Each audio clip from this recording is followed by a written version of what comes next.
वेधा का परिचय और भविष्यवाणी। इसी बीच हमें कहानी के नायक वेधा प्रजापति तेजा सज्जा से मिलवाया जाता है।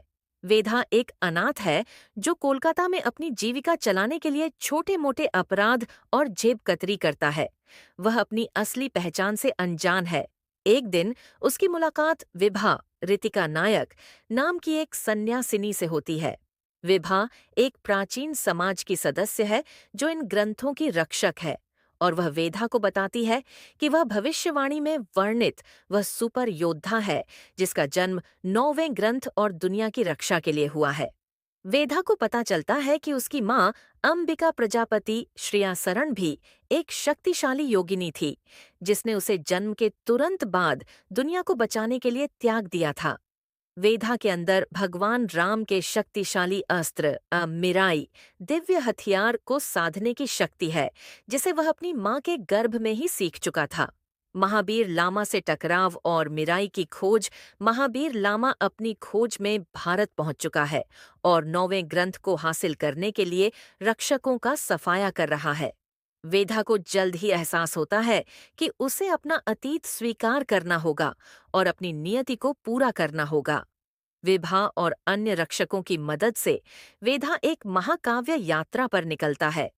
इस यात्रा में उसे अपनी शक्तियों को जागृत करना होता है और उस दिव्य अस्त्र मिराई को प्राप्त करना होता है।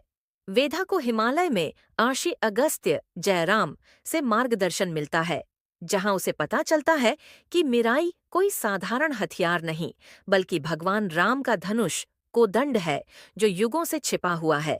अंतिम युद्ध और वेधा की नियति। वेधा अपनी पूरी शक्ति को पहचानकर और मिराई को साधकर महावीर लामा का सामना करने के लिए तैयार होता है।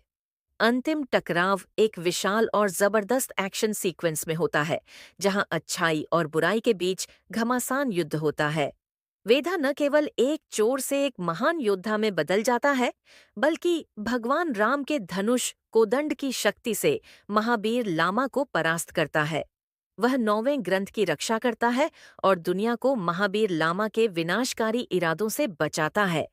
फिल्म इस संदेश के साथ समाप्त होती है कि धर्म की रक्षा के लिए हर युग में एक सुपर योद्धा जन्म लेता है और वेधा उसी विरासत का वाहक है। पोस्ट क्लाइमैक्स में एक नए रहस्यमय खलनायक का संकेत भी दिया जाता है जो मिराई की शक्तियों को हासिल करने की कसम खाता है, जो एक संभावित सीक्वल की ओर इशारा करता है।